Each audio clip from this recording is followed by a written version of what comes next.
Hello বন্ধুরা, আজকে আমি আলু বেগুন দিয়ে ভোলা মাছ রান্না করেছি, সেটাই তোমাদের সাথে শেয়ার করছি। আজকে আমি আলু ভাজা দিয়ে ভোলা মাছ আমি তেলের মধ্যে কালো জিরে ফোড়ন দিয়েছি, দিয়ে আলু বেগুনগুলো দিয়ে দিয়েছি, দিয়ে কাঁচা লঙ্কা চিড়ে দিয়েছি, দিয়ে আলু বেগুনগুলো দিয়ে দিয়েছি, গরম মশলা দিয়েছি, জিরার গুঁড়ো লাল লাল করে ভেজে নেবো, লঙ্কার ভাজা হয়ে গেলে এবার মশলা দিয়েছি, হলুদ, লঙ্কার গুঁড়ো, দিয়ে মশলাটাকে ভালো করে কষিয়ে নেবো, পরিমাণ মতো মশলা কষানো হয়ে মশলাটা আমি ভালো করে কষিয়ে নিয়েছি। কষানো হয়ে গেলে আমি জল দিয়ে দেবো।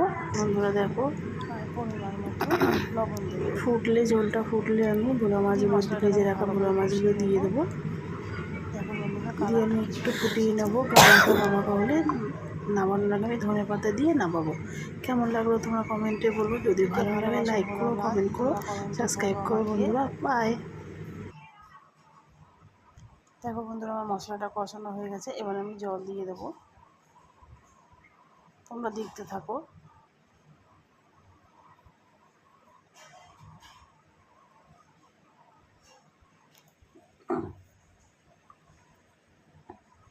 মাছগুলোকে আমি আগেই ভেজে নিয়েছি, ভোলা মাছগুলো। এই দেখো,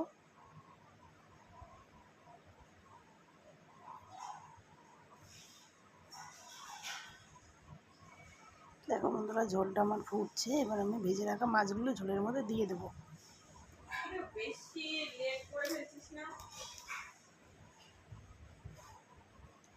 দিয়ে আমি একটু গামাখা করে নেবো।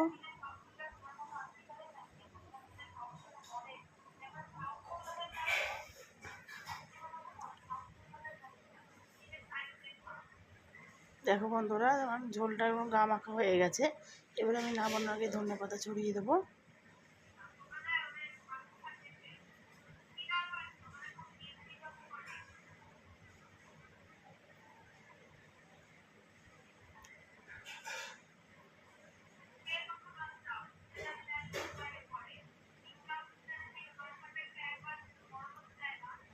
এটাই আমার ফাইনাল লুক। কেমন হলো তোমরা বলো। যদি ভালো লাগে লাইক করো, কমেন্ট করো, সাবস্ক্রাইব করো বন্ধুরা।